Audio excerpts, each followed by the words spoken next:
Oi oi people, Silky here, and you're listening to the Lifer Musician Podcast, a podcast exploring the minds of creatives who've dedicated their lives to pursuing a career in music. The Lifer Musician Podcast is brought to you by Hookins Management, my artist services company that empowers our fellow DIY musicians to grow a monetised fan base without a record label. We offer a range of services such as online marketing, artist mentorship, release campaign management, videography, photography, graphic and website design, plus tons more useful services that are built to cater for independent musicians on small, self-funded budgets. Helping musicians market and monetize their art form is our passion. So if you're an artist that needs help taking your career to the next level, please feel free to reach out and get in touch via hookinsmanagement.com, where you can book a video call with me for some free advice on your project. On today's episode, I'm excited to be joined by two of my best pals and long-time bandmates, Mike BONZAI TSUI and Luke the Tank LLOYD.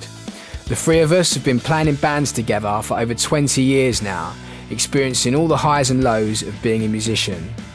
After our former band States of Emotion bit the dust back in 2016 when the record deal that we'd signed didn't work out for us, it was looking as though we'd have to accept our fate as failed musicians.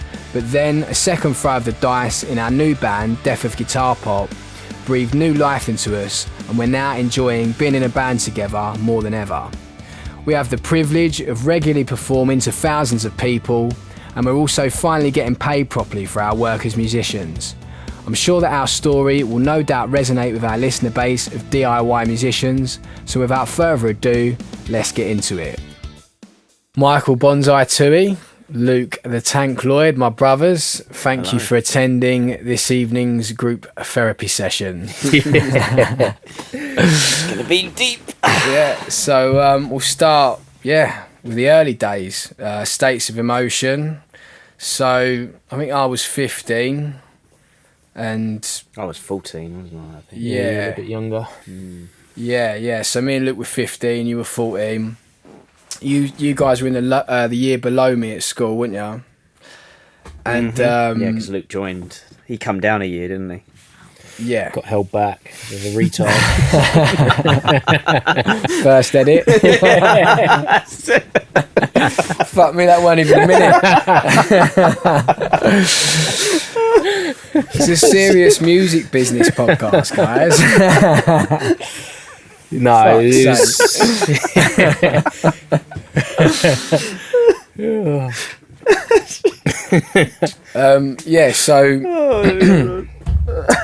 So you guys, it wasn't really, it was only me and Darren in my year that were playing music. You were in a band, weren't you? Yeah, you had a rough year. Like, music wasn't cool in your year, was it? It was, yeah. Tissue for that. Yeah, I couldn't be open about being a grunger, basically. Otherwise I'd get beaten up. Yeah.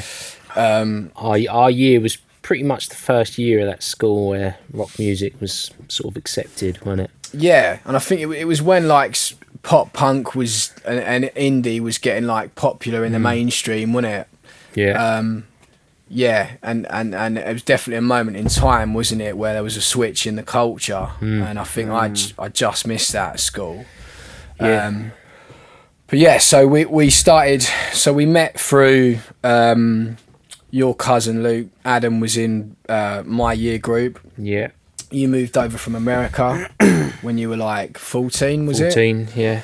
And like I was putting a band together, and Adam said to me, "Oh, my cousin who's just moved over from America and joined the school, he plays drums." And I knew of you, BONZAI, because I'd walked past the practice rooms one lunchtime, and you were playing the bass riff to "Hate to Say I Told You So" by The Hives. And I said to the music teacher, "Who's that?" She was like, "Oh, it's Michael TSUI." I was like, "That's fucking well good." So yeah, you'd been on my radar for a little while, but you guys were already in a band, and I sort of poached Luke, didn't I? You very much did, yeah. Yeah, you're still not over that, are you? It's a bit deep, that one. Took a lot of persuading mine, though, didn't it? Yeah, I was trying to put a band together for a while and got a drummer in, and then you took him straight away. So yeah, still hurts. Yeah, just a little bit.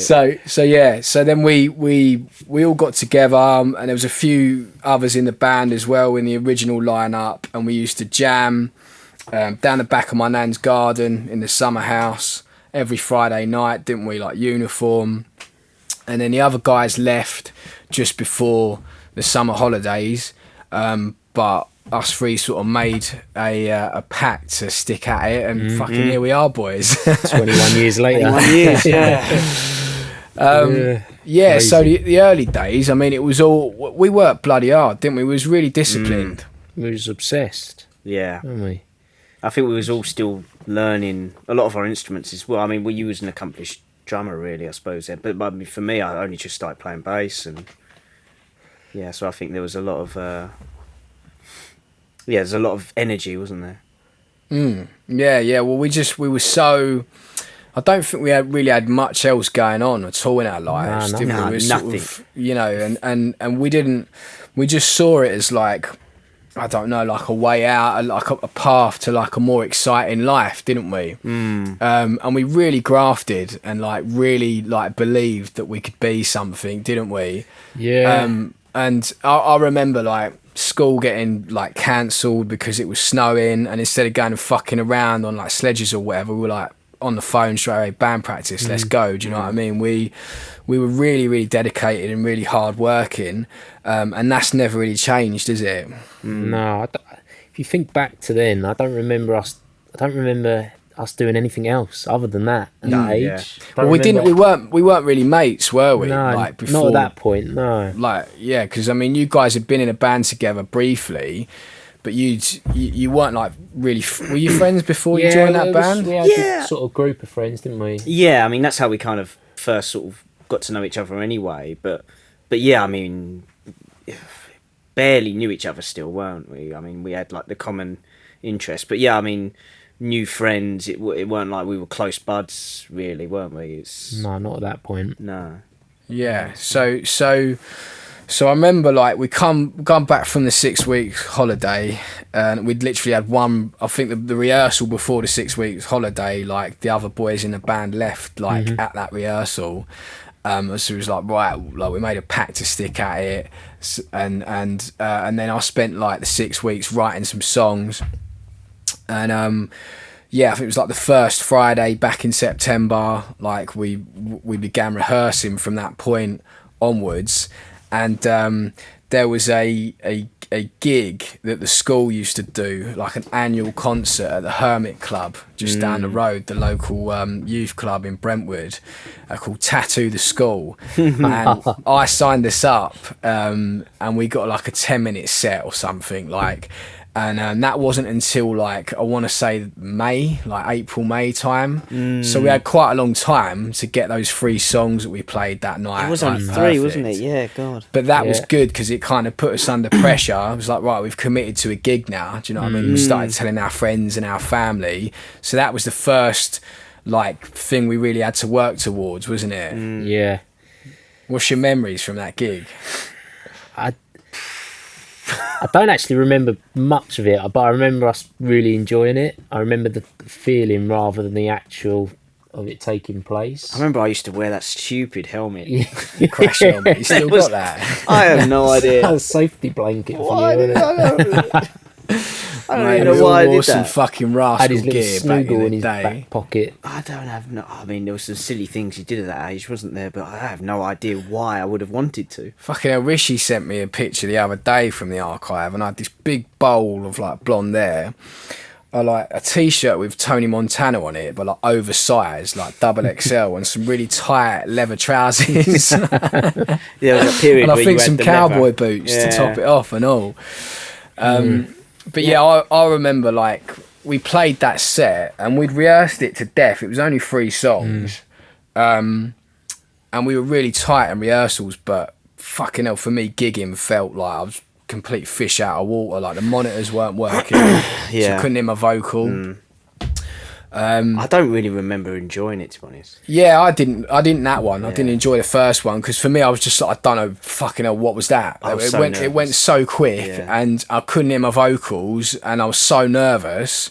But I remember like my parents having this moment, and they were like, my parents, you know, didn't get on. They'd been divorced for a few years, and they had a little moment together, and were like emotional and really proud of me. And I think that validation, like maybe that was the seed of something for me. I kept wanting to chase that. Do you know what I mean? Like so.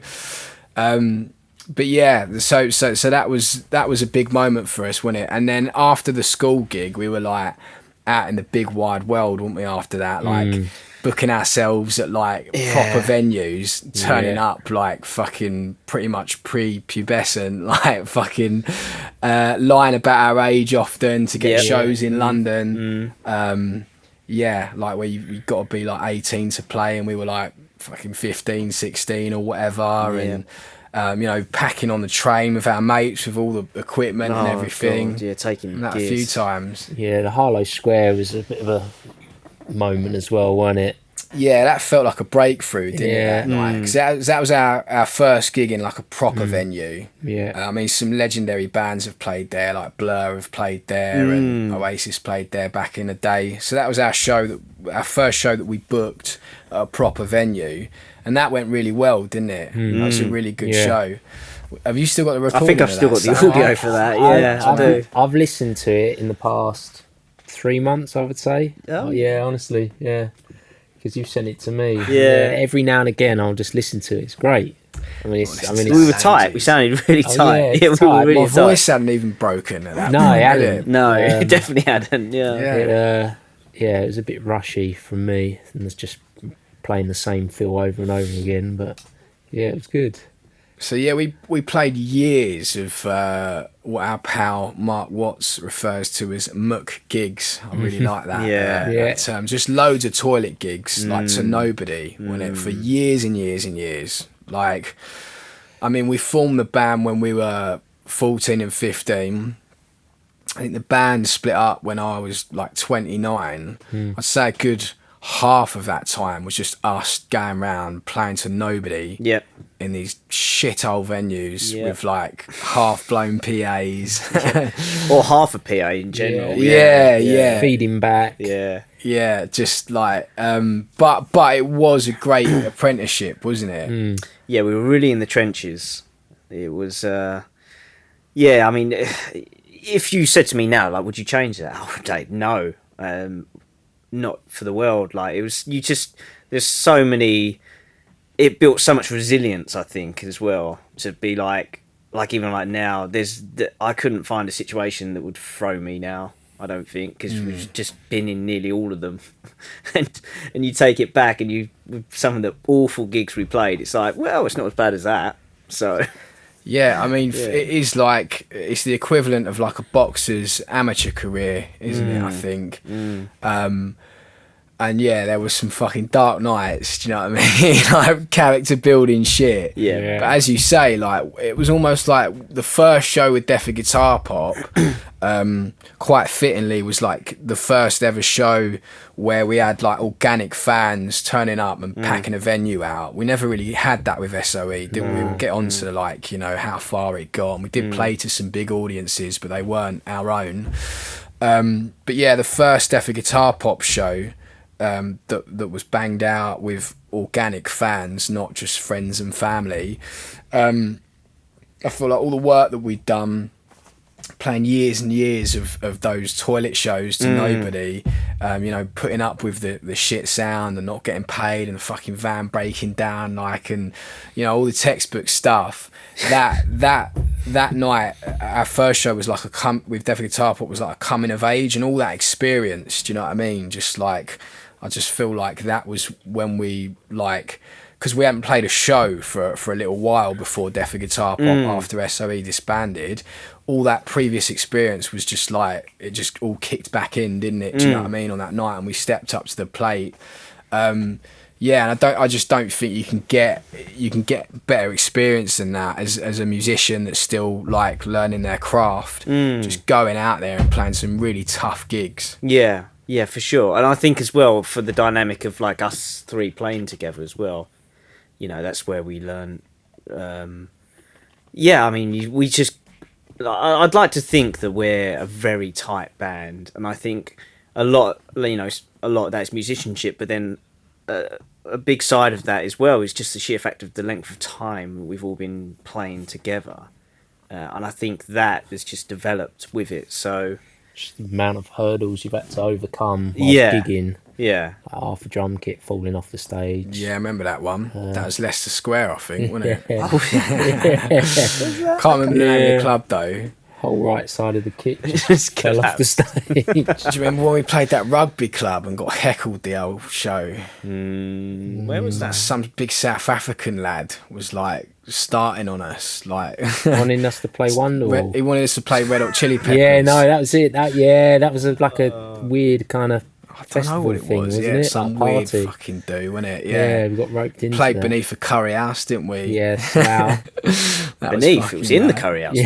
The geezer was walking across the tandoori. Yeah, No, it was like a little basement, wasn't it? Below the they took the kitchen was down there, and they were taking the takeout up the stairs past us. Weren't we playing to like the delivery drivers basically? It's fucking weird. I can't remember what band it was, but I was listening to. And then the ceiling fell down. Yeah. Do you remember that? They had ceiling tiles and they started coming down. There was a band on Radio 1, and this was years ago, and they were talking about the worst ever show they played. Was it at that venue? And I can't remember the name of the band, but they were talking. Was it a venue? It was called the Tandoori. Yeah. Was it? It's the most Spinal Tap it was a moment. venue. Because I remember being in the van and Rishi going, "What's this gaff called?" It's like the Tandoori. He was like, "Is it a fucking curry house?" I think like, nah, it's to call it a music venue is strong. Like where there's smoke, there's fire. It was called the Tandoori. They were serving Indian food there. I genuinely just think it was an Indian restaurant. I don't think it's a venue. Fucking weird night, mate. It was odd, wasn't it? A dead Indian restaurant. Yeah. Yeah. I don't even know why we played that. But you do, like I say, it's fucking character building shit. And like people say, I should get nervous now, like playing in front of these big crowds and that. But I can tell you, like playing to a fucking dead room with like 4 people. Do you know what I mean? Yeah. That's so much harder. Yeah. 100%. Like, Yeah. How can you get nervous to people that are enjoying music in front of you? Yeah, exactly. It's so much harder to play like a dead room where there's no atmosphere and the sound shit, and you've got to like G yourself up to like perform, and you know that it's a fucking washout. Do you know what I mean? Well, we always used to say, didn't we? We're like, play it like it's Wembley. Yeah, we did though, didn't we? Walk out, remember, we it's fucking Wembley. had it every time. Yeah, we yeah. played to a couple of barmaids once. There wasn't a single punter in there. Yeah. I can't Yeah, remember the there's venue. definitely like 1 or 2 shows where it was literally the sound man and the barmaids, like that was it. Yeah, so What about that gig in Stoke that we did? I was just thinking about Stoke. yeah, and we rocked up with all the gear. Congleton. Congleton, Yeah. I just because I remember I'd had like a word with yous beforehand and was like, you got to start taking this band more seriously. Because everyone was getting on the piss and that. Luke really got It's you like, on that as well, you didn't know, he? it's He our was first winding you headline up. tour, this there, and we all walked in this boozer, and there was a big, I don't know why there's a Chelsea flag in this pub in Stoke. There was a big Chelsea flag that was the backdrop of the stage above a fireplace. Half a PA, like half a fucking PV PA. Yeah, no monitors. And just like 2 fucking locals in there, Yeah, and yeah. we've all walked in, and we're like said hello, like checked in with the landlord, and we're all fucking trying not to crack up, and we're like, just all fucking dying. Like I think I remember though. I think we finished on like Brooksy's box or something, and there was just this old bloke and his like nephew or something just sitting there, and they were like gobsmacked, and they started clapping, didn't they? yeah, I think they encored us. Yeah, they did. They were like, "We've never had a band like you in here before." Yeah, it's fucking man. We drove all that way. Do you know what I mean? Lost all that money on fuel, hotels. We probably got like 50 quid in a crate. Yeah. But and even if we did then, didn't we? It was. What was that gig where Jack had to do the sound for a bottle of Jaeger. for a bottle of Jaeger? oh yeah, that was it. Yeah, he had to do the sound for the support band, didn't he? Yeah. Because the promoters, the sound man didn't turn up, did he? The That was promoters it. like, can I give your sound man a bottle of Jaeger and he can do the night? Yeah, I mean, it was fucking depressing, wasn't it? Like, just like because as well, the scene had died out a bit. Do you know what I mean? So this was fucking hell, 2010 maybe. You know, and that whole like indie and emo explosion that happened, that was like dying out really. Do you know what I mean? And like dance music had overtaken in the mainstream, a lot of Massively, electronic music. so yeah, we were going round and like I remember in the early days, like the sort of MySpace generation, there was a real healthy scene for it, weren't there? Of students and I remember Enter Shikari being a band that just fucking smashed it on that scene. You know, they were a lot more accomplished than we were. I don't know if they were our age or a bit older, but we played with them, didn't we? Once in Battle of the Bands. And they fucking lost, which is mad, isn't it? Like literally number one two weeks ago. But yeah, they smashed it, and they not only like they were able to capitalize on like an early version of social media in MySpace, and they also went round in a beaten up old van and played like every night of the year, and some nights they'd only play to like fucking 10-15 people or less, but a lot of times they would be playing to like a banged out like alternative nightclub full of students or whatever, like and the scene was there, but we tried doing that a few years later, and the scene had died. Barely ever played a busy club night. I was at one club that was fucking sick in Blackburn, wasn't it? A live lounge. That was fucking great there. But yeah, everywhere else was just fucking dead.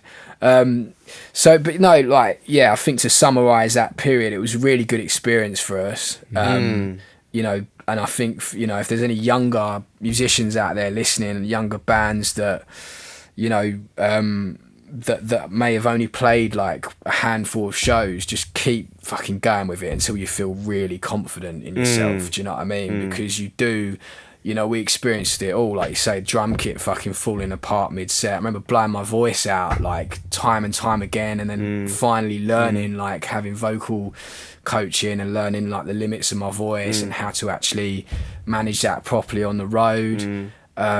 Yeah, all sorts of things. I think we was so young as well, and like it's easy to forget that, isn't it? That like as soon as I could drive, we was on the road, and it was like, oh, Bonds can drive, sweet, let's get a van, let's go play anywhere that will have us. Actually, the gigs did coincide with you getting your driver's license. It did, didn't it? Yeah, it really did. It was like brilliant. I think we used to have like Rich and Dino take us as well, didn't we? Yeah. Ad Pelosi. Yeah, I mean, in the early days, we used to just all like cram in the back of our mate's builder's van, didn't we? With all the tools still in the back, like all fucking huddled up in the back. I remember Mum taking me to a gig in Romford, and it had my mum driving, had Glenn, Adam, and Mark, me, and a drum kit in a Peugeot 207. It's impressive, that is, isn't it? Yeah. Also, probably illegal as well. Yeah, I can't see how that's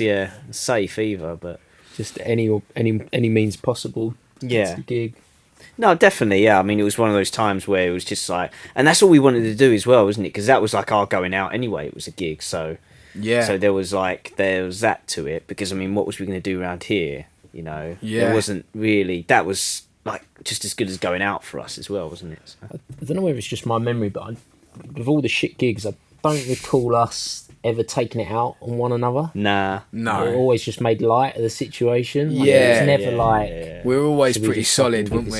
It was just like Yeah, it was never even. It's funny actually you say that, because that was never even discussed, was it? It was not like, oh, we played to the sound man and that's it.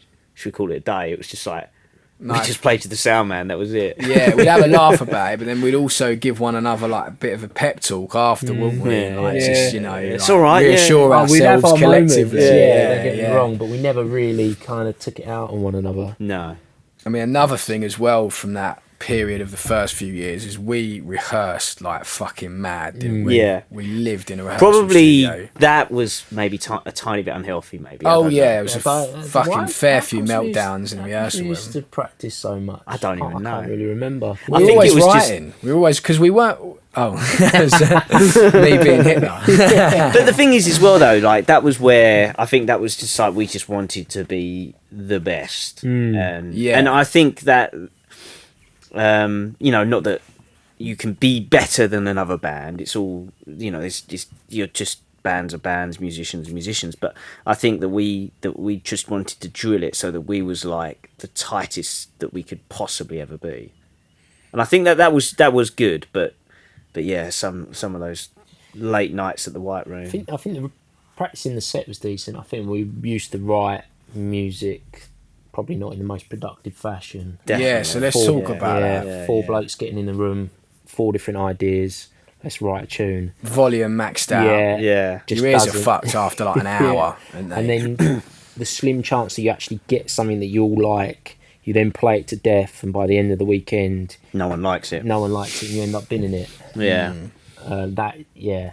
We didn't know that though, did we? No. We didn't like. Yeah, but that was where we had the live show locked. We just knew how to be tight, but we didn't have that. We didn't have that down yet, did we? We didn't sort of figure out an efficient way to do that. But then again, I wonder whether actually, although that was like a painful process at times, and now compared to how we write, it's so like streamlined in comparison.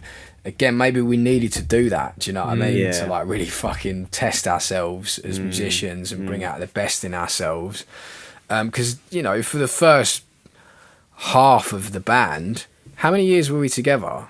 13. 13 years, yeah. So like for the first 6 or 7 years, we were pretty shit, weren't we? Oh yeah, we thought we were fucking new too. Yeah. But we didn't get good until about halfway through, I don't think. Yeah. So you've got no choice, have you, but to just fucking rehearse your ass off, like keep like writing until you actually write a good song, and just play loads of gigs, just to get your experience. You know, I always advise bands that I work with through Hookings Management, like don't overplay shows. Do you know what I mean? Like you can burn yourself out, and just don't take on gigs for the sake of just being out there and playing live. Like it's really counterproductive to do that unless you're not quite the finished article yet. If you're not the finished article yet as a performer and as a band, then you've got to get out there and like get better live at your, you know, get better at your craft, and the only way you can do that is by going and playing all those types of gigs. Yeah. So yeah, like the first few years we were pretty much just in the wilderness, weren't we? Literally rehearsing in the wilderness. With your nans. Yeah, just like In the band hut. yeah. And then we did go Oh, and yeah. book rehearsals in some local studios. Music Tech. Yeah, Music Tech, RIP. But then we found the White Room in Raynham, Lambs Lane North, and we met our good friend Mark Watts, who ended up managing the band. So, and around the same time, we also we played at the Alternative Escape. Where was that? In Brighton.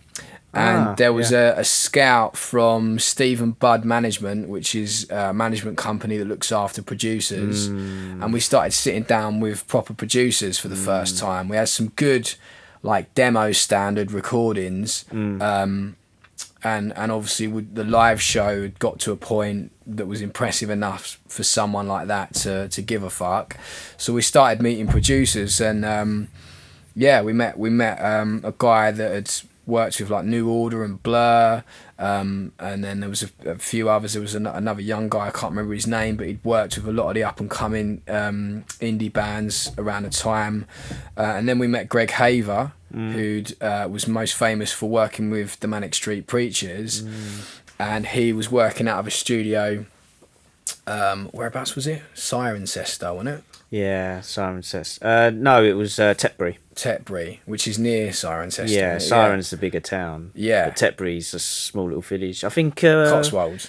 Cotswolds, yeah. Prince Charles has just got a Yeah, I estate remember that. there. Yeah, I think one of us lobbed a can of Or Stella King at the wall. Charles, sorry. Yeah, long live King King. Charles. Yeah, God But save yeah, the king. so they were operating out of a studio. So Greg, and at the time his engineer Clint Murphy, who's now like a renowned producer, just worked on the Shikari album that went to #1. But yeah, they were like a bit of a team based over here. Clive and Gaz. Yeah, Clive and Gaz, shout out. And getting in, so coming to the White Room and meeting Mark Watts. Mark Watts is certainly a producer himself. He kind of helped us with like song structure and dynamic. you know, we were very much like, all our songs were 5 minutes. Everyone least. was playing the whole way yeah, through, yeah. weren't they? They were all like Bohemian Rhapsody, weren't they? They were, yeah. They were each other off fucking on self-indulgent as fuck. But there was some good shit in there. There was some hooks. Yeah. And that's another edit. 5 minutes. Yeah, they were. But yeah, I think Mark- rock operas was our thing going for them. Wasn't it? yeah, maybe that was our niche. Do you know what I And mean? Mark just trimmed the fat. Didn't Yeah, he? He was and just bless him, like- he worked hard with us, man. Like, you know, he just met this dude, and he'd be in the studio with us till like 2 a.m. just like helping us with ideas, and he just loved being part of it. He was like, he's really passionate about music and helping bands, and It was, and you know, he was great, wasn't he? He'd a just great shout at us. mentor. We'd be playing, he'd be like, "You stop playing, you start playing, stop now, everyone down." He was just teaching us how to like dynamics and verse and chorus, and how to sort of really accentuate them, wasn't he? So yeah, and he was brutal as well, and we needed that. Yeah. He was encouraging, but at the same time, fucking brutal. And we needed that. Like, we had egos, do you know what I mean? We're like early 20s, like, we needed someone to say, like, that's fucking shit. Do you know what I mean? Like, cut that, all that Two- songs. Yeah. spending 2 days on a song, and then Mark comes in and tells us it's shit. So, all right, that's in the bin. Yeah. So it was great. All of a sudden, we were with all these experienced like producers, and they just wanted to help. Do you know what I mean? And Mark helped us with pre-production and the writing process, and then we went in and recorded 3 songs with Greg Haver and Clint Murphy at Modern World Studios. And then we started to pick up some momentum for the first time as a band. BBC Introducing were in Essex were massive champions of those recordings, and that actually led to a show at Glastonbury, didn't it, on the BBC Introducing stage, which actually, like, you know, ended up being like, you think in your head it's like going to be the fucking biggest gig in the world, because you just can't get your head around the fact that you're this like unknown band in your early 20s and you're playing at like the biggest music festival in the world. But it was actually like a really tough empty gig, wasn't it? yeah, it was just another empty gig. Proper wasn't it? shit. Terrible. That's my worst show we ever played. Yeah, Worst show. It But I didn't learnt a lot from that show. Yeah, it didn't help the anxiety before, just trying to find where we needed to go. So we spent about half an hour, 40 minutes driving around in the van. Yeah. Oh, we were nervous as fuck, weren't we? And then So nervous. We weren't even talking to each other. no, couldn't before we went find, being sent one end of the festival to the next, and then finally get there. Was the band before us? Did they have a crowd? No, I don't think so, it was- did we just? No, we were peep in on and we- when Madness were on. Yeah, On the Sunday night. Wonder if that was a Legends sign. slot. Yeah. Was that a sign? Glastonbury, Yeah. they were on the Pyramid stage. Yeah. I distinctly remember that whole period, and that's when I really don't think I enjoyed that, because that was when it was like every gig we were playing, it was like someone's going to be here, we got to impress. Or Yeah, we're so- playing a gig that we have to impress. Yeah, we've skipped forward a little bit. Like, so Mark began managing the band, and there was like a bit of record company interest, weren't there? And yeah, like you say, there was always someone important at the shows. This guy's coming down. These people Yeah. are coming down. But I mean, looking back, like we just didn't deal with that pressure very well. No. Like, do you know what I mean? We didn't like, and that was like, you know, because we weren't ready. Do you know what I mean? As Yeah. not just as musicians, but as individuals. Like, you know, we just weren't like at that point mentally strong enough to deal with the kind of pressure of building something from the ground up. Do you know what I mean? Any type of business. Well, I is the think as same. well that we looked at that as the only option. It was like, Yeah, that's that's why true. we put so much pressure on ourselves, because we was like, literally, because when we started in the band, and we all said, didn't we, were like, we're doing this now. Yeah. And we had this pact that I don't even know if we even said it verbally, but like, no one's quitting, no one's doing this, no one's going off to do something. Like, we are 100%, we're giving this all, like, we're throwing caution to the wind. This is like our Hail Mary, and we were only like 20. And like, we put so much pressure on ourselves, because then people come down, we're like, we've got to do it, we've got to impress these people so that we can actually do something music. We just didn't know any other way. It was just banging this, all we saw was this route, wasn't it? And I think that pressure that we put on ourselves was was what turned music not as enjoyable. Yeah, it was well unhealthy. Yeah, massively. Yeah, because that's all we knew though, and that's what we were like, oh yeah, this is the only way we can do it. Like, if we want to succeed, we have to. Yeah, I mean, don't be wrong. The like moments in the White Room and at Modern World Studios, they were great. Do you know what I mean? The pressure was off because you're not performing. Do you know what I mean? Like, and there was a real like, you know, community and buzz at both those studios. Great people, and it was just an exciting place to be. And for a little while, we were sort of like, you know, the top dogs at that studio, I guess, the older bands, you know what I mean, that others looked up to, and that felt good, didn't it? Do you know what I mean? That was a nice confidence boost.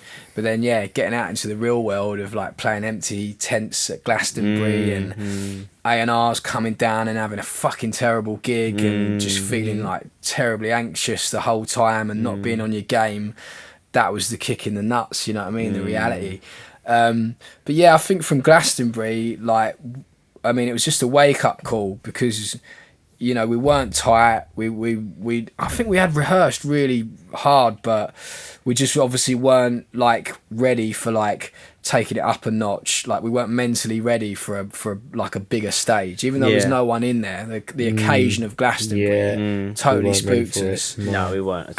And I remember as well watching my like vocal performance back, and still now, like, you know, I'd struggle to fucking sit through it now.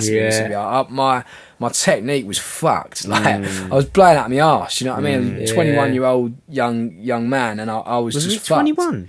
Yeah, we was like 21, so you'd have been like 20. Yeah, for me, I was rushing like anything. And that's a sign of nerves, isn't it? Like, rushing. Didn't have the click track back then. No click track. Do you know what I mean? We've come a long way. I can't believe it was 20. Yeah, man. That's what I mean though, like 20. Fucking young. Yeah. But like after that, I got vocal coaching, and that really helped. And I was like I could smash it in the studio, but live's a different thing. Do you know what I mean? And like managing your voice on the road and everything, and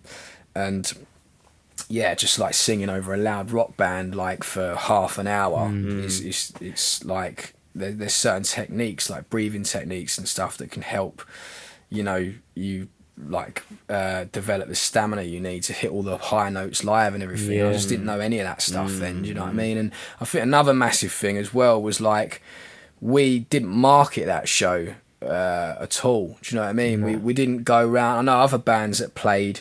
There was a band back then, I think they were called the Chapman Family, and they built like a nice buzz online, and they packed that tent out the year before, and they'd just gone around Glastonbury all weekend, just flying the fuck out of it, you know, and like there's banners all over the festival, and they went out there and marketed themselves, and we didn't do any of that. No, we didn't even think of that. That didn't even come anywhere near our thoughts, did it? No. It was like, why wouldn't people just suddenly know about us? I think as well, like, when you think about the disappointment that was for us, that didn't just start after we finished playing. That disappointment was there from that very first track. Like, for me, especially playing to no one in the classroom, you built it up in your mind what it's going to be. So you're actually living through that disappointment from the very first beat of the track, and you have to get in that. I think that's, do you know, you're not Mate, where you want to be. There was like 6 people in the tent. One of them was Mark. One of them was my fucking ex-girlfriend that broke me out. I hadn't seen her like a year, so I'm like, fucking hell. We had some friends from school. It was literally just get them tracks done and get the fuck out. Which is just it was a hit and run, wasn't it? To have when you're playing Glastonbury for the first time. It was a fucking harsh lesson, that, do you know what I mean? Like but again, going back to what we were saying earlier, all character building, do you know what I mean? And like more recently we've played some massive shows, haven't we, in Deaf and Guitar Pop, and mate, actually the show that we did recently was at the Electric Ballroom in London, which was a headline show, 1,500 people, massive step up. Like prior to that, I think the most we'd pulled in London was like 550, so nearly 3 times the size. And that there was a similar like nervous energy, like you know, it felt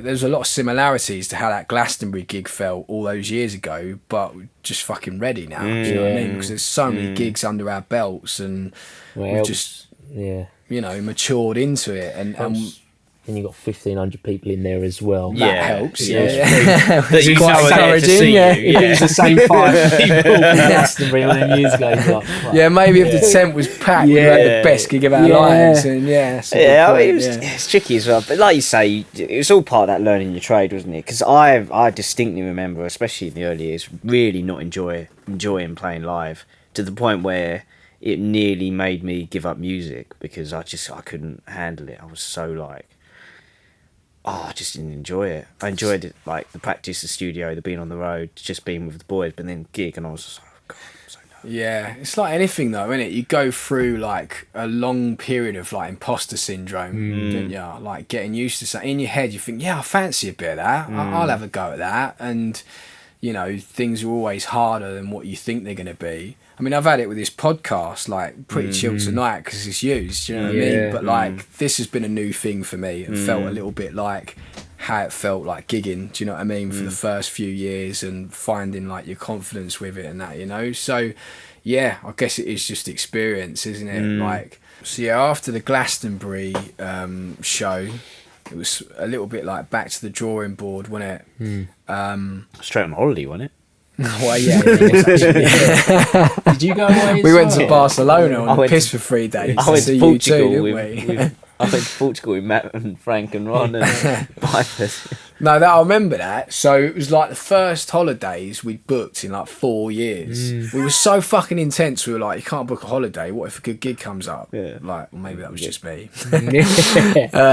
And then we booked these holidays, and it was like fucking like textbook, like the fucking massive show like comes in.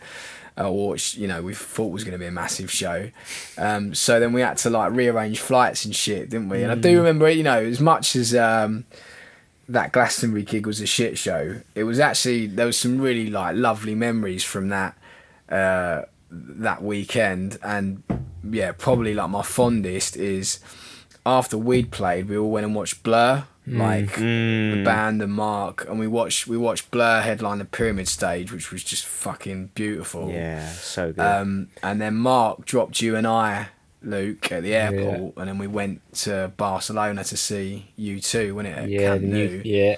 And just got on it for 3 days, drowning our sorrows because we knew we'd had some fucking terrible show. Like. Yeah. It was nice to see Blur rush the fuck out of Parklife. Oh God, well. Yeah, they did. Yeah, they're doing it. Yeah, that was like double time, wasn't it? Yeah, that was.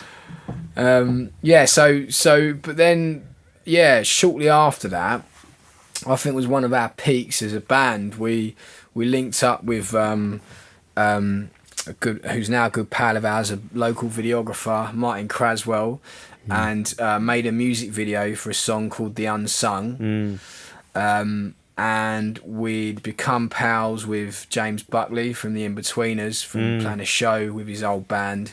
Queen of Hoxton. Queen of Hoxton, and Mark was good friends with him. Anyway, I think Mark was managing his DJ career at the time. Got his fingers in a few pies, old Mark. He's such a Del boy, isn't he? Big shout out to Stuart Whiffen around that time as well. Yeah, and Stu... He was putting on all the shows for us. Yeah, that's right. Yeah, Stu was putting on... Stu was like a music promoter and was putting loads of great gigs on in East London, and we were one of the main sort of bands playing on that scene. And things started to pick up. We got much better live after Glastonbury, I felt.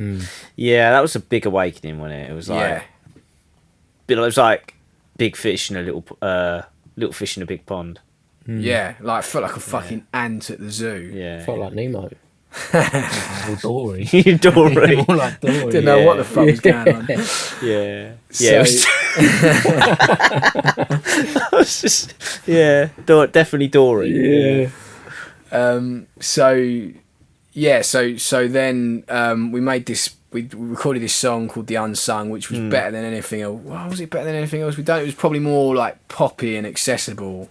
I don't know actually, but it just had something about it. I mean, they're all hooky. And we filmed this video. James was like the starring role. the In-Betweeners was fucking huge at the time. Yeah. Obviously it's still massive, but then it was like, I think the second series had just come on Channel 4, so it was like one of the biggest things on telly in the UK.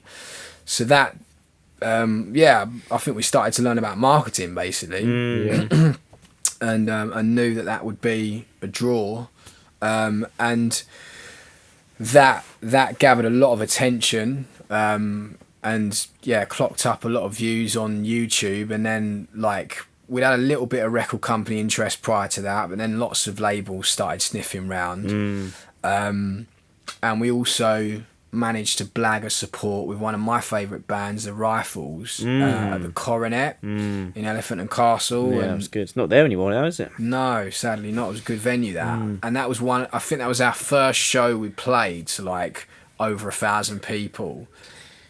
Yeah, I think that's our first big venue show, isn't it? Yeah, I feel like there was like a good couple of thousand in. We were main support. Oh, easily, weren't yeah. we? I mean, what was that venue? It was like 3,000 cap, wasn't Big it? old 3.5. room, wasn't it? Yeah. And that was fucking great, wasn't it? Yeah. Like that was one of my Great favourite show. ever shows, actually, the Coronet.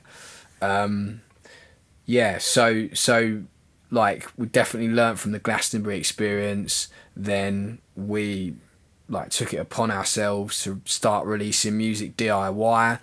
And in hindsight, I think we'd have done better to just carry on DIY, but we got a bit derailed with all the record company interest.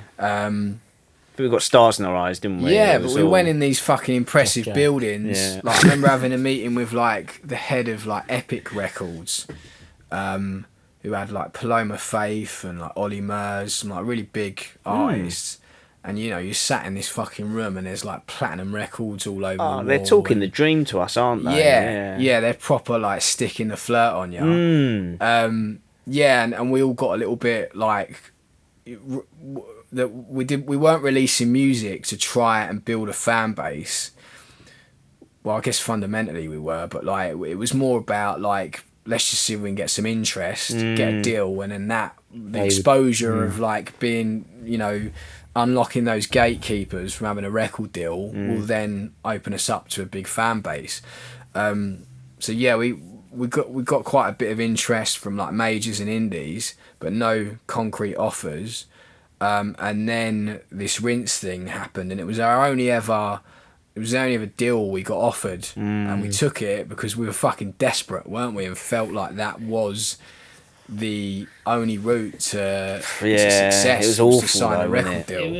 It was our dream as well, right?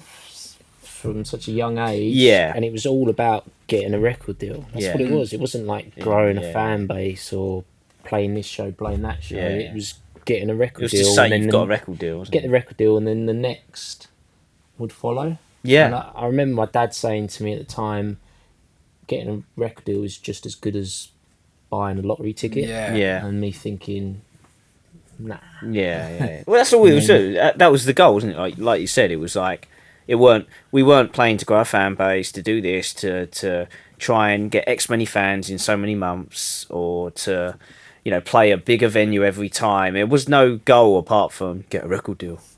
Just get a record deal. That's all we had, isn't it? And to the point where like a really bad deal was put in front of us, and We were like, yes, please. But in fairness, you I didn't want to wasn't- sign it. I Bonsai. said to you, didn't I? I was like, You this were is. more I don't. savvy than we were. I sat there with it and I said, I'm only signing this because all of yous are. Yeah, the fucking lawyer even said to us, like, it's not a great deal. No, I exactly. wouldn't sign this, but we were so fucking stubborn. Do you know what I mean? Like, to our detriment. We just like, wanted it so bad. Yeah. That was the problem. We wanted it so bad. But we were completely operating like from our emotions the whole time we were in that band. Do you know what I mean?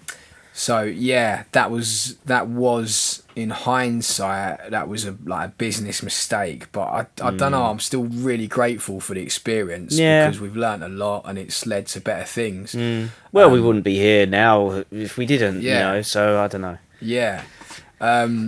So yeah, we signed this deal with Rinse, and they're buzzing at the time. They had Katie B, who'd I think the second record that she was just about to put out that ended up going to #1, I think. And prior to that, she'd had some really big hits from the first record, and her tour smashed it. She like sold out Shepherd's Bush Empire, and you know, the equivalent size venues all around the country. She was everywhere, and so. Yeah, we just thought, oh, we'll have a drop of that. Do you know what I mean? And yeah, like sadly, what transpired was they just shelved us for years, didn't they? There was one exciting period where they got us a booking agent in the first year of signing, and that booking agent got us on a tour with The Enemy, and that was brilliant. That was definitely really good, the peak of the band, wasn't it? Because we were doing it. Yeah, that was literally what I think we did. Like 12 dates on The Enemy's third album tour, Streets in the Sky tour, and getting no money, like barely living, like just living in the van, but we was just happy as pigs in shit. Yeah, and back then as well, we could afford to be a bit. Do you know what I mean? Yeah. Like no one had mortgages. Yeah, families to support, or whatever. Yeah. So you know, we were still like living with parents and or house sharing or whatever. Do you know what I mean? We were living together. Yeah. So we could sort of get by just being skint then. Do you know what I mean? So yeah, it suited us. But that experience was fucking phenomenal, wasn't it? Yeah. I mean, if it had been like that the old time, fucking hell. I mean, I was just saying to Jel earlier, who's filming, like, I don't actually think there'll be a better year than the first year of SOE, because that was just like magic, wasn't it? Just going down like to my nan's summer house and all playing music together and buzzing, like friends coming down and watching, and hanging out. Yeah, it was just like a really fucking precious time. We were kids, you know what I mean? Yeah. But yeah, that Enemy tour, that was like, you know, I guess the times in the White Room and a Modern World as well were special, but yeah, they were like the times, weren't they? Do you know what I mean? In that it was exciting, wasn't it? Things were moving. It felt really good, and you know, the shows were going down great. Like the crowds were really liking it. It was really cool. Like both bands were great as well. Yeah, we learned a lot from The Enemy. Like Tom was like so lovely, wasn't he? Do you know what I mean? And so I think supportive. What was it? We played Newcastle, and we got back to we played the show, and he got back and he left a crate and a little message for us, didn't he? It's like, great show, lads. And we were just so buzzing about that. Yeah, and watching them every night, because they were like seasoned pros. You know what I mean? They had like a #1 album under their belt, and they got that crowd like really going. Gigs with Oasis and that. So watching them every night was a real it was a massive learning curve for us, wasn't it? So yeah, I mean that was it really, wasn't it?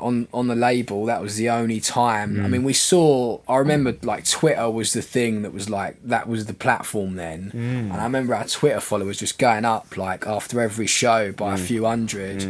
And you know, after the show, being down at the merch desk and having like our pictures taken with fans and people buying CDs and T-shirts, and that was like the only time I think in SOE where we actually saw like an organic fan conversion. Do you know what I mean? And reached like music fans beyond our friends and family.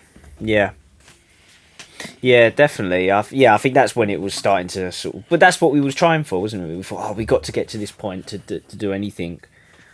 But yeah, no, that was great. That was great, that tour. So many good memories. I think so Rinse's angle was they were this really buzzing like electronic label that was famous for like electronic music. Dubstep was really like in at the time, and they were like the dons of dubstep. So the marketing angle was like guitar music was like out of fashion. We signed a guitar band, like that's going to turn a few heads, and actually it worked at first. Yeah, it did. The head of Radio 1, we're tweeting about it. George Egotudis, I think his name was at the time. He tweeted like, "I see Rinse are diversifying into guitar bands," and he tagged us in it. It was like interesting to see where this goes. So it worked. I just think whatever they had going on at the label, I think they touted it to a few majors and wanted to get a license deal like what they had with Katie B with, I believe it was Columbia, and when they didn't get the bites that they wanted, like from like pitching it to a couple of majors, I just think we got sidelined and went way down the pecking order. And they changed booking agents. Yeah, they lost the booking agent over. Yeah, there was some politics shit. with like Katie B changed booking agent. She was with Coda, and that meant that Coda then didn't want to work with us or something. But ultimately, I think the idea was good. Like, and that's what encouraged us to sign a deal, because we believed in the vision. But the biggest two things that let that situation down was like their lack of execution. Like they didn't follow up on their word and like bleed for it. Do you know what I mean? And you need, if you're going to partner up with someone in the music or any business, do you know what I mean? If you're going to like form a partnership, they've got to fucking bleed for it. Do you know what I mean? It's got to be equal. Yeah, because you will. Do you know what I mean? Like you won't have it any other way. So yeah, that was what went wrong there. And yeah, we just weren't a priority to them. So that was that. It was. I mean, after the Enemy thing, I don't remember them doing a single thing. I know that was it, wasn't it? For us, we bounced around the studio. Yeah, they started getting us in with some of their artists. We done some that stuff with P Money, didn't we? And Katie and little bits and bobs, but yeah, I mean, Mark tried his best with them, and you know we started to see the picture quite early doors, didn't we? And it was always next year, and then it was just like we need it went on for a long time. We need to break ties because do you know how many years we were shelved for in the end? I think three must have been 3 years. Just sat around. Well, that's when we started to rot, though, wasn't it? Then that was the beginning and the end. The rot set really. Yeah. But you know what? I've got massive accountability for this, because although like they didn't deliver on what they said they were going to deliver on, or even they didn't even attempt. I don't think. Like I just don't think they worked the band very hard. Like we were so fucking naive. Like we put all that time, energy, and money into like perfecting our craft as musicians and performers, but and this hit me quite hard actually when we started Death of Guitar Pop, and I was going down this rabbit hole learning all about music marketing and business and entrepreneurship. Fucking hell, we were so like almost entitled in that, like we didn't bother learning the business and marketing. We just expected like the business dudes to take care of that and it all to work out. And like an artist's career is a business, whether you're doing it DIY or you know you're signed to like the biggest major label in the world with the biggest budget in the world. Like it's a business, do you know what I mean? And it's you are your music is a product and it's a business. And like you can't just, it's like if you just start a business and just focus on making the products the bollocks, that ain't enough. Do you know what I mean? There has to be an infrastructure. There has to be like brilliant marketing behind it. And you know, say like I don't think Death of Guitar Pop's going to sign a record deal. Certainly not like something that we're pursuing or interested in. But say that was to change in the future and there was any indication of like us being treated like that again, I'll just be in there and fucking get in the band, because I manage Death of Guitar Pop now. Just get us off that fucking deal and move forward and work, you know. And we didn't have we let that go on too long. Do you know what I mean? At the end of the day, everyone that we had doing things for us, like they're working for us at the end of the day. Do you know what I mean? Manager, label, agent, like and we just kind of sat with it for too long. So although it was wrong on their behalf, I think we've got to take massive accountability for that as well. Yeah, and ultimately for me personally, we had anyone listen to our stuff, record label wise, and they didn't take the bite. So I'm quite comfortable with saying, well, we got it out there. We, the option for them to sign us was on the table for them, but for whatever reason they didn't. So I'm quite happy to say, well, maybe we weren't just good enough in my eyes. I think there's been worse bands that have made it. But yeah. if we were good enough, then surely one of them labels would have taken a bite. Yeah. But I don't know. I'm not really That's a said that fair before. comment, But yeah. and I think as well, like with what you're doing with Dog P, was that no one was doing that back then? Were they on Facebook building that? Yeah, It was they so were, but it was fresh. very early days. It Yeah, was. they just Yeah, but that was because that we was doing the old model, and this is the new model, isn't it? And you know, you got to remember as well, like back then as well, like when we first started, like you couldn't just get a laptop and write stuff and put it out there, could you? Really, it was still like you needed actually studio and stuff like that. That's how long like ago that we started. It's terrifying, really. But like, we're old cunts. yeah, you know what I mean. You couldn't buy Logic, and well, I mean, you know, you could, I guess, but well, no, you couldn't actually. Not when we first started, but yeah, I mean, that was, we didn't know anything better, and that was the old model, and you just kept banging that drum because that's all we knew. I just don't think that this model existed back at that time, or if it did, it was so fresh early that days. no one knew about it. Well, social media was a big part of what makes this model work as Yeah. well, and that was new. Still in really. its infancy for bands, I think. When did Facebook first start? Oh, fuck knows. That was oh, fuck knows. I don't even know that. It's Can like- we VAR that? Can we? Yeah, Can we get yeah, this put VAR in? that. I don't know. But one thing I will say is like, you know, perhaps we weren't this like fucking brand new, the next U2 Coldplay that we like believed we were. We needed that, I think, to you know, we needed to believe that to work as hard as we did and stick at it. But I'm proud of that album, and I think that if it had better marketing, we would have been a successful band. And I think you know, the one of the harshest lessons I personally learned through SOE, and I've now, thankfully, I'm helping bands get their music out there and get heard, and you know, avoid these banana skins, do it DIY, and is it just comes down to one thing that stops good music from getting out there and good musicians being able to monetize careers is fucking like shit marketing is what it comes down to. And when you sign to a label, well, that particular deal, the marketing was, you know, that was their responsibility. Yeah. But you know, again, they're working for us, and although we're signed to them legally, they were in breach of contract for not,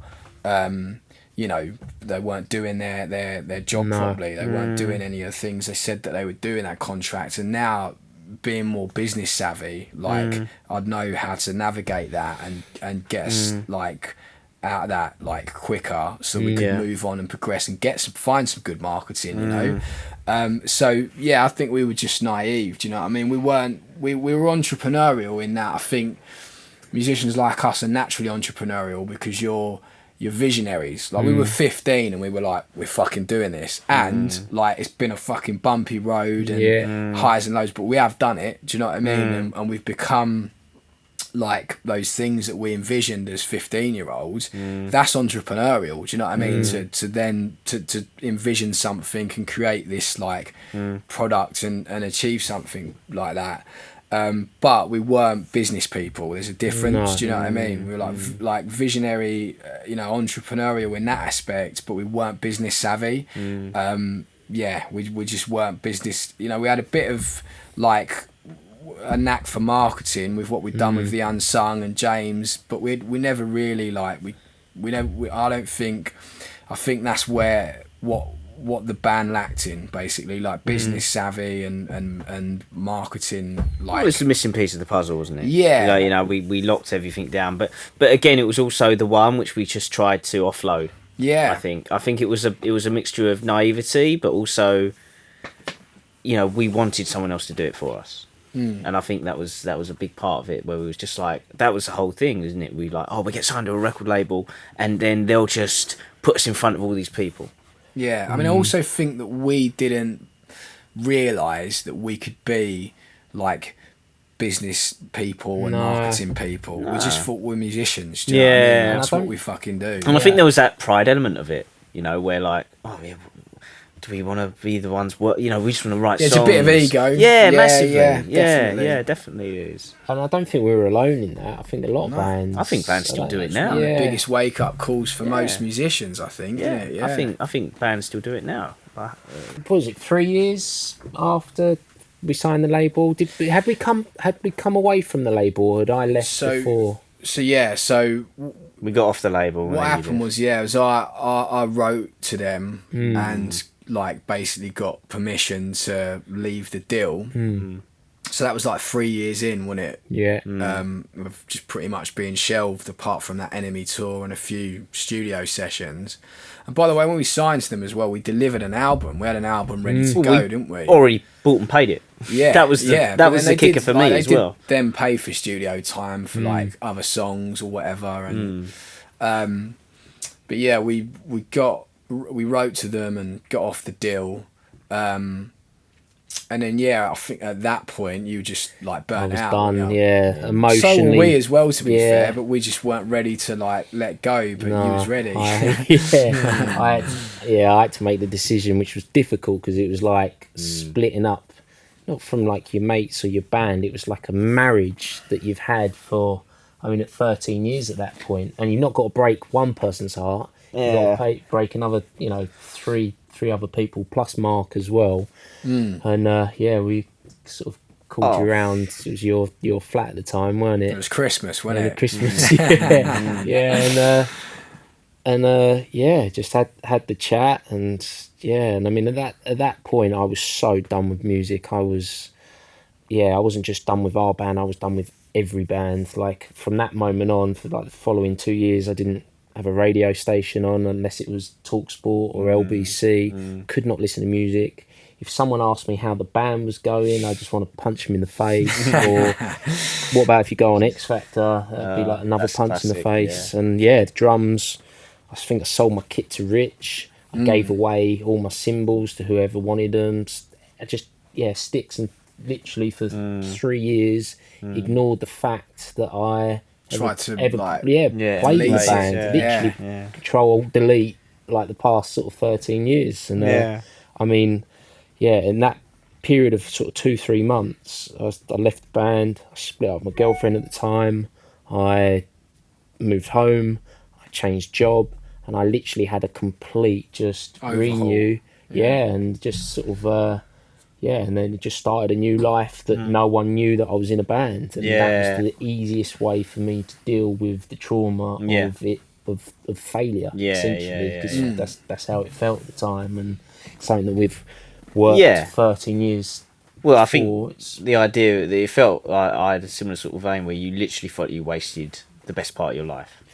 It wasn't. I didn't even feel like I'd wasted time. I just was so gutted. Do you know what I mean? I was just like, you had that sort of world title shot, and it was your one shot, and you got fucking sparked out in round one. And then literally for 3. we obviously were still best friends at that point, but we saw each other once, twice a year for the following couple of years. Yeah, man. Friendship was like quite on the rocks, it was really. Put on ice. It was. It was, and because it's. Because we even spoke about it, didn't we? I think what happened when you so basically, like, just so for the context of anyone that's listening, so Luke left like after the Rinse thing didn't work out, and then Brick, our lead guitarist, he left pretty much the same time. And Bonsai and I decided to crack on for a bit and try it DIY. So and I think like at first we were like, because you left in such a, you did it so like amicably, you know what I mean? We all like had this really lovely evening and hugged it out and everything, and we completely understood. But then I do think like a couple of months later, Bonsai and I were like in the studio like all fucking weekend, slogging our nuts out, like you know, and naturally there was like a little bit of resentment. I'll be honest. I'm driving. Say a little. I was a bit like fuck, like he's, you know what I mean. I think when I was like, you spoke to Luke lately? nah. I was like, I ain't heard from him in ages. Like, neither have I. Yeah. Like, is he alive? Brick joined another band, so that was like fucking proper dagger to the heart. But, Yeah. mate, you know, thankfully our friendships are like, you know, healthier than ever. Yeah, of course. These days. And then, but yeah, it was fucking difficult. It was like a proper breakup, It was. wasn't it? Do you know what I mean? Yeah, These are all like, you know, the We were all fucking... scarred. It was traumatic. There's no other word. It's and trauma. it's like cliche describe it. stuff, isn't it? Like, do you know what I mean? That you see in music documentaries all the time. It wasn't about age. It was about I had nothing left in the tank. It was draining. You're just We burnt spent out. 3 years, and going back to before when we said that we didn't turn on each other during shows when there were shit shows, but there was certainly resentment throughout that 3 year period of it because we were just unhappy, weren't Yeah. we? Yeah, I mean, Yeah, obviously there was just- like things in our like with our own mental health and stuff. Like, Oh, our mental health was shocking. like, Like, this Do you was know what I before mean? mental We health did- was a thing, though, wasn't yeah, it? we were projecting a lot of that through Oh. this fucking journey. My like, God, it was without- Doing a couple of bottles of red wine a night whilst drumming. The Yeah, amount, it was yeah, pretty fucked. and our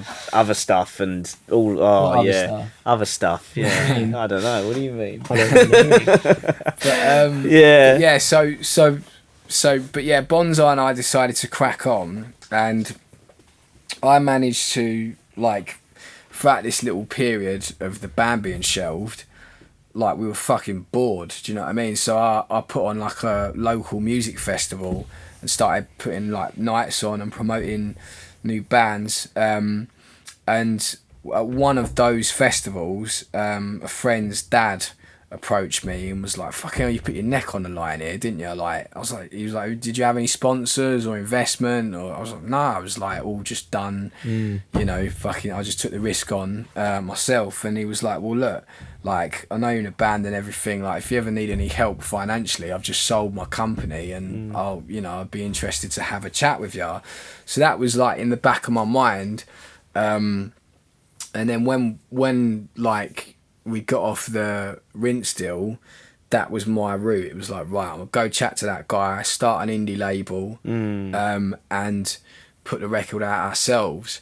And to be fair, only that whole period after you left, I think it was like within 4 or 5 months of doing that, executing that plan, it was all done. Yeah. Because what I think actually what had happened was, we were all just fucking burnt out, do you know what I mean? But I just wasn't ready to let go yet and wanted to have one more roll of the dice. So I got this investment, started this small label, and finished, like, got the album out, like, finished that part of the journey. And what happened then was, like, I actually, like, with that budget, I employed, like, a radio plugger and an online plugger. And we actually got some traction. Do you know what I mean? Like, it got a couple of plays on Radio 1. It was Hugh Stevens was playing it, like, in the evenings. And Radio X as well. And then the online plugger got us some nice bits, like some big blogs or whatever. But it just hit me. It was like, and we also managed to get on another support with the Rifles. We actually did a 3-date support with them, didn't we? We did Portsmouth, London Roundhouse. Which that was great. the end. That was it, wasn't it? That was the last show, wasn't it? That was the Roundhouse. Was the last show. Yeah, and that good was, place to finish, wasn't it? And that was our swan song, wasn't it? That Yeah, it was was- me signing off as well because I was. at the I point. think we knew, didn't Yeah, we? Do you know what I yeah. mean? But Right. but yeah, even though it was getting traction and we were on that tour, you know, Roundhouse was a big show to play. It was fucking Still one of my best couple of gigs. 1,000 people in Yeah, there at yeah. least, and even getting played on Radio 1 and that, I was looking at like what all that was costing to do, like get the band on the road and play those tour supports, pay the like company to promote it and get it on Radio 1, and just looking at it going, where's the fucking financial return? How is this like Viable. sustainable? Yeah, like, and we recouped a bit of money from our own album launch show that we put on, and we put on in London, and we put a show on in Brentwood as well that made a few quid, and we sold a few copies of the album, like a few physicals, a few hundred, so we did recoup a bit. But yeah, I rang the investor and was just like, I'm sorry, mate, I just can't. I just see you know, the music industry is impenetrable. Like that's how it feels. Do you know what I mean? So, like that. Yeah, that was when like we decided to finally check out, and that was the end of that. Yeah. But then by the end of the year, like Johnny and I had formed Deaf Guitar Pop, and Rickety Old Train, the music video, went out on a Facebook ad. And it started to snowball. It's just fucking mad, isn't it? When was that? What year was that? So 2016. So when did we put that nail in the final coffin? Or the final nail in the coffin? Final bolt in the horse's head. When did we take that dog out back and shoot it? I can't remember exactly. So when we did I think that, the I have a album terrible came out in concept. February. The Roundhouse was like March time, wasn't it? I think so. Yeah, And then actually. Deaf Guitar Pop's Rickety Old Train come out at the end of October. And there was a little period, actually, I can really relate to. I mean, fuck me, it was 3 years. 3 years. Yeah, mine was like 3 months, I think. That felt like fucking 3 years where I literally could not pick up a guitar. Yeah. I was just fucking so bitter. I had that period as well. I was like, I looked at Roundhouse as like me signing off. Like I was like, look, we got the album out. I've got some closure on this now. The album's out, but now I'm like the wrong side. My late 20s, nearly. I can't remember how old I was, but I was just like, it was panicking. in late 20s, weren't we? We Yeah. were fucking broke. Yeah, everyone, all our other And mates are buying houses. cracking on, like getting on the property ladder. Yeah. And I had nothing, like just work. We was all working part-time jobs so that we could do the band. We had nothing to show really, and it was just like, I was panicking. I was just like, oh my God, I'm in such a bad place. I remember selling all my gear. Thankfully I didn't sell my bass. I'm really glad I didn't sell my bass, but I sold all my pedals, my amps. All your pedals, all 50 of them. The space station. Yeah, I know, right? Who bought it? Fucking NASA. Yeah, all the gear. No idea. Yeah, but so that was what, 2016. Yeah, so it was, even though it felt like that 3 months or whatever, I didn't like pick up a guitar and thought, right, that's it, failed musician, like just move on. I was doing my car valeting business. I was like, right, I'll just get my head down and focus on that and accept defeat. And then like wanted to. And naturally, you don't, like, if you're a lifer, like we all have, you know, you fucking gravitate back to it, don't you? And Well, there was something in me. Like, I remember I put my bass away in its case and stuck up in the loft. I don't know why. I was just like, I can't get rid of this. There's too much nostalgia in it. I was like, put it in the loft. I sold all my other gear, but I was just like, I can't get rid of that. Yeah. And I think something inside me deep down knew that I'm like, I don't know. I know I actively was pushing music away. But then there's probably something inside you that just. And there was that period of my life. I remember that I had such like cognitive dissonance because I wasn't playing music. I think I thought I didn't want to do music, but really it's actually what I did want to do. But that was the wrong way of doing it.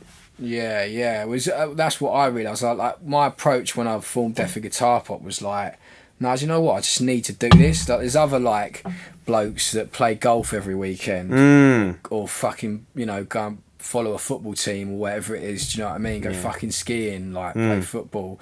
But I realised I need to fucking like write songs, and I need to make these fucking fun, like dumb music videos, and just make like some art and for you though, isn't it? That's the thing. I realised it was for you. that. Yeah. I remember when like we hired the double-decker bus for the Candy Street video.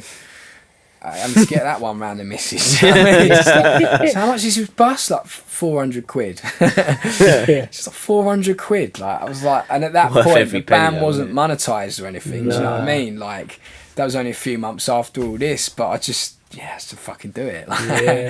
And I remember saying to her, look, babe, like some people follow Man United around Europe, like go play golf in fucking Portugal like twice a year, like this is what I need to do. I need to fucking pay 400 quid for this bus.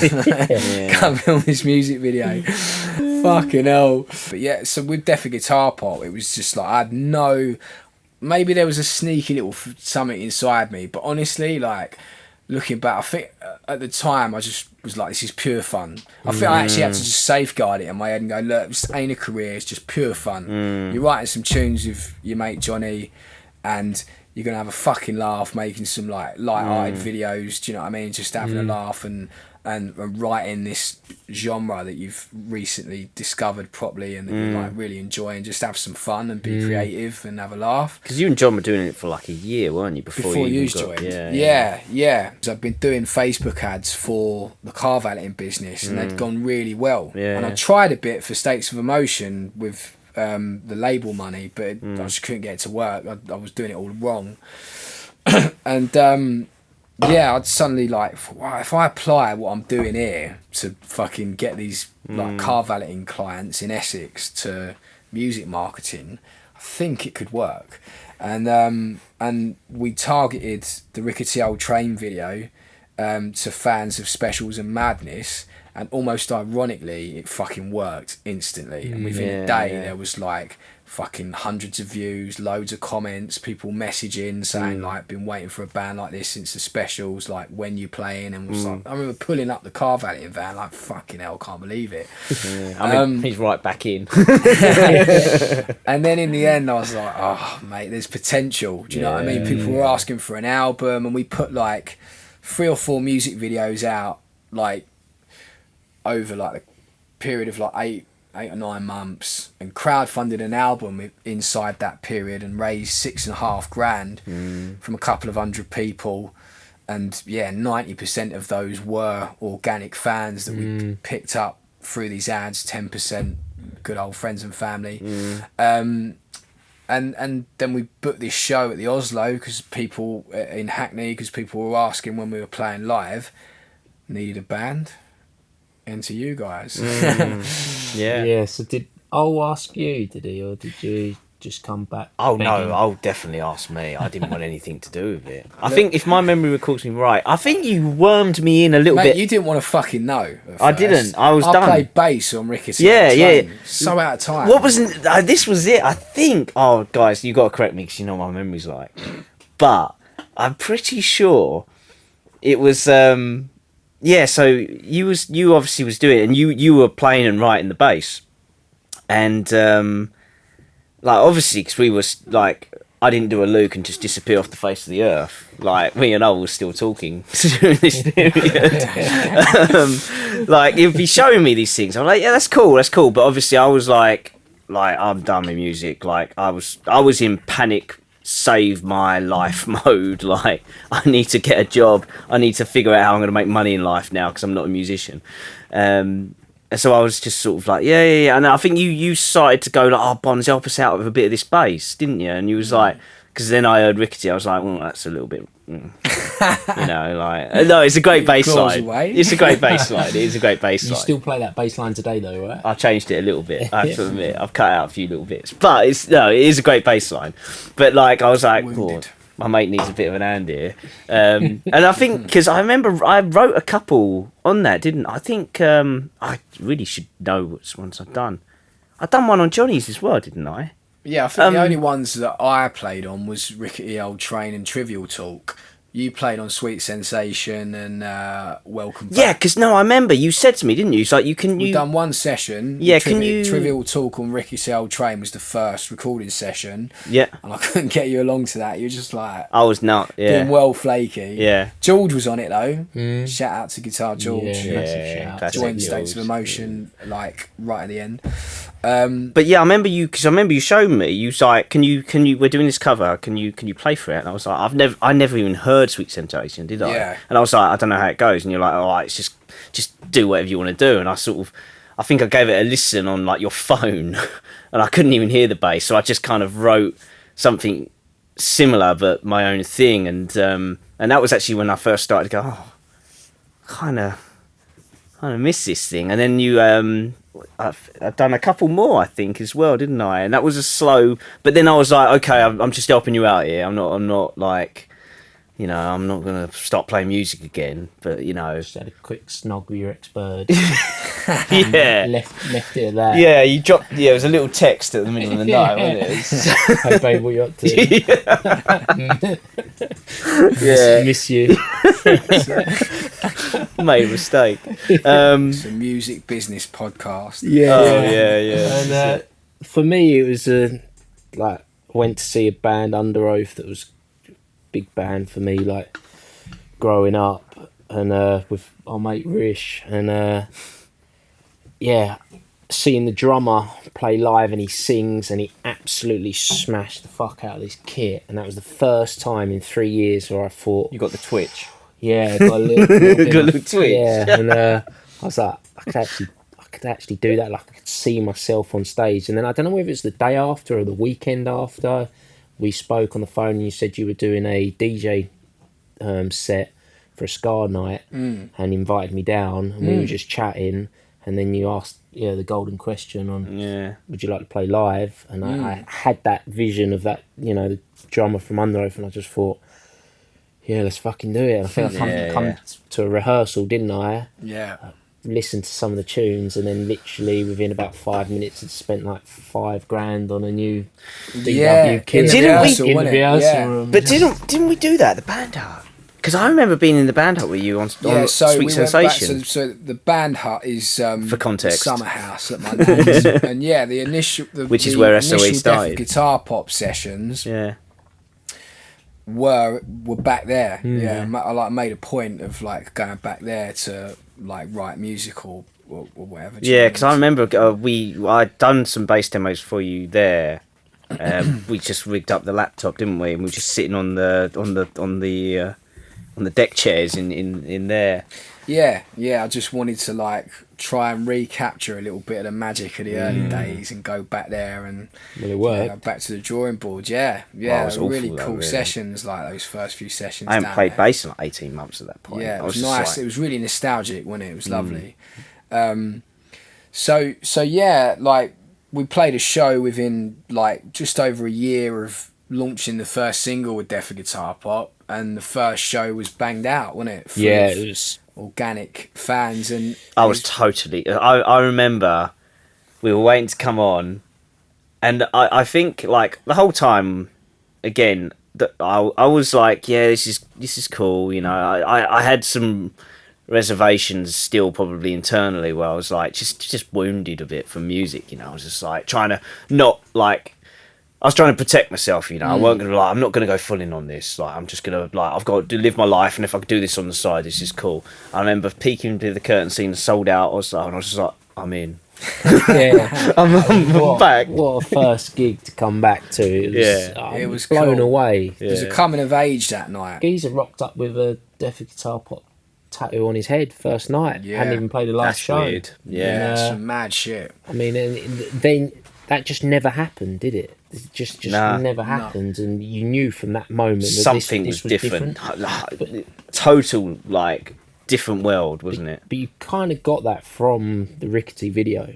You knew that there was something special about this. How much traction that had. Yeah, gained. From the off, there's been something different, and I think as well that's what really, because I mean it was hard work to get me back in, but I think something that attracted me to it was a world away from what we were doing, and it just seemed so fun.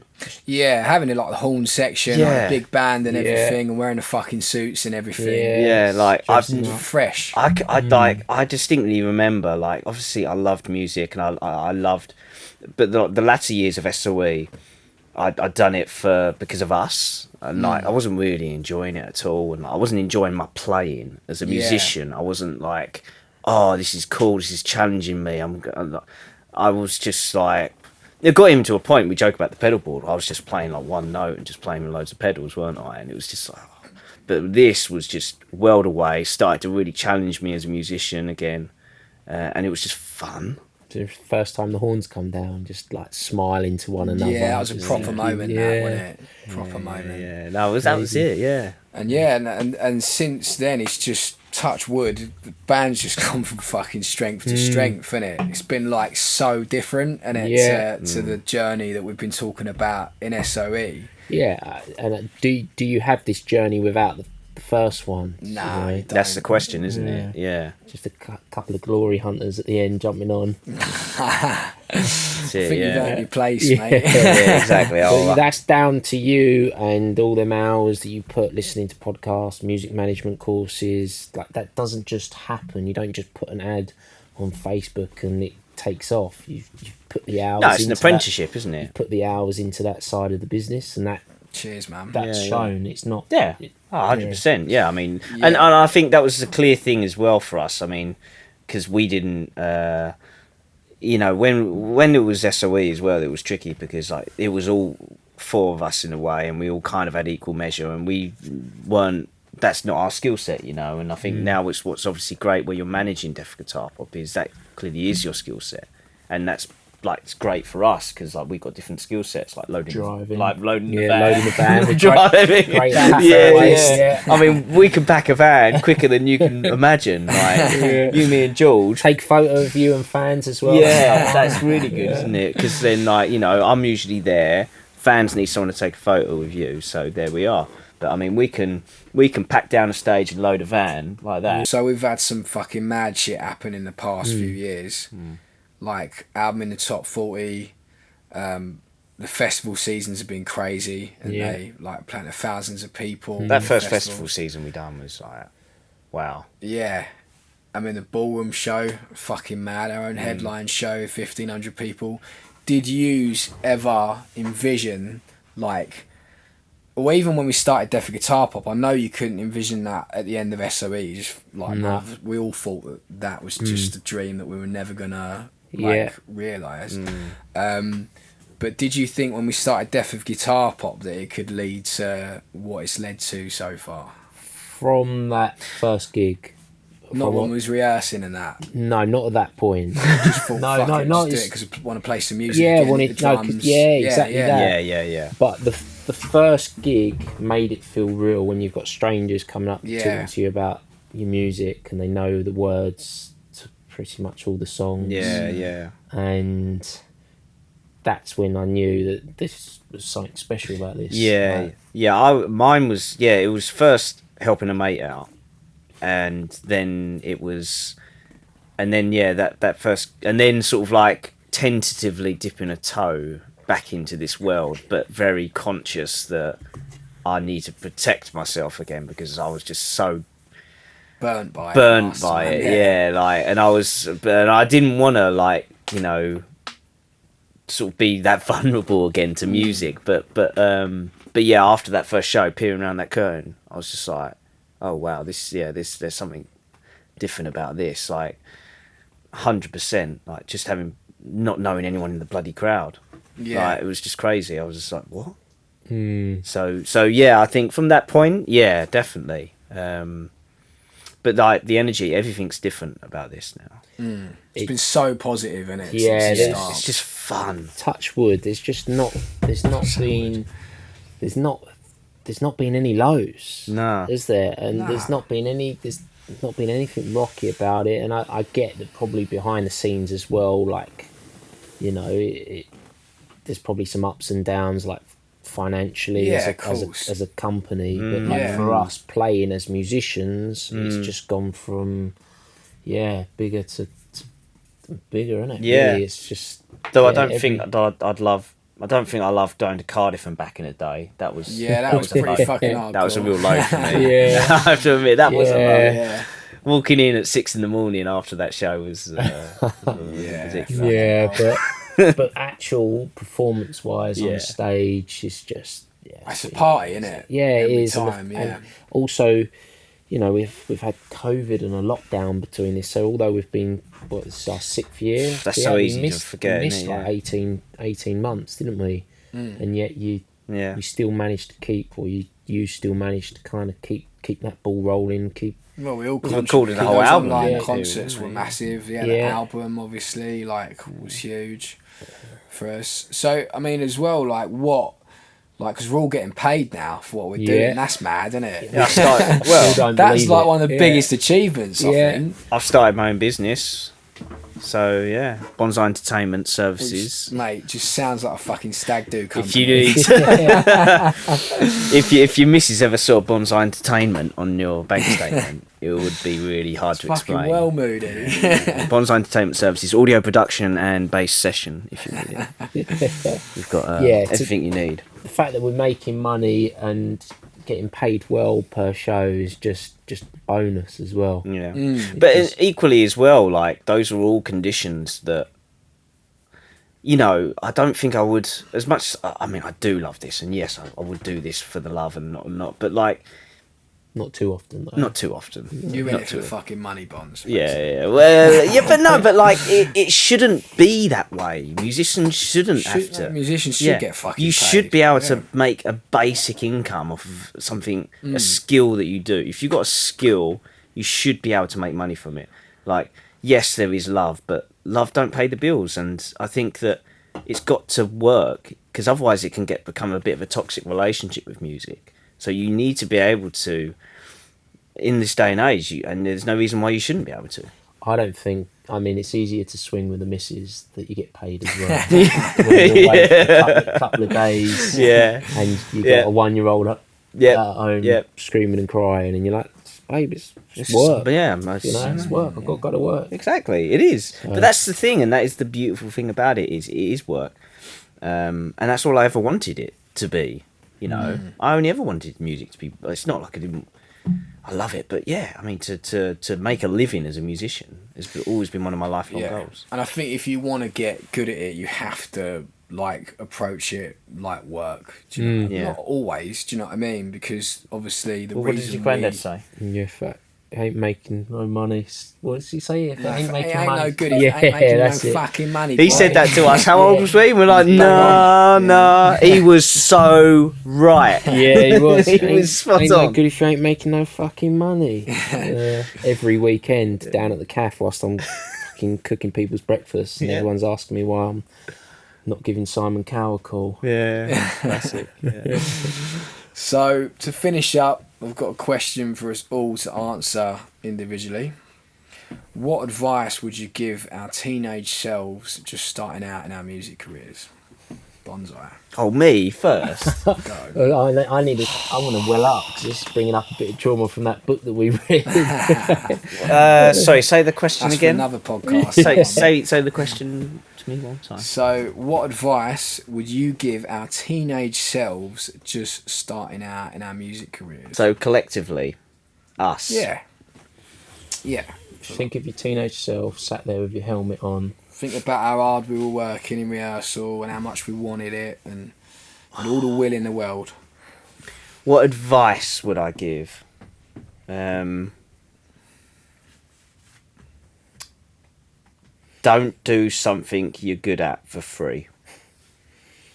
It's pretty good advice. We really are in it for the fucking money, isn't it? Well, look, all right, I'm Asian, so that's got to be cut, isn't it? No, keep it.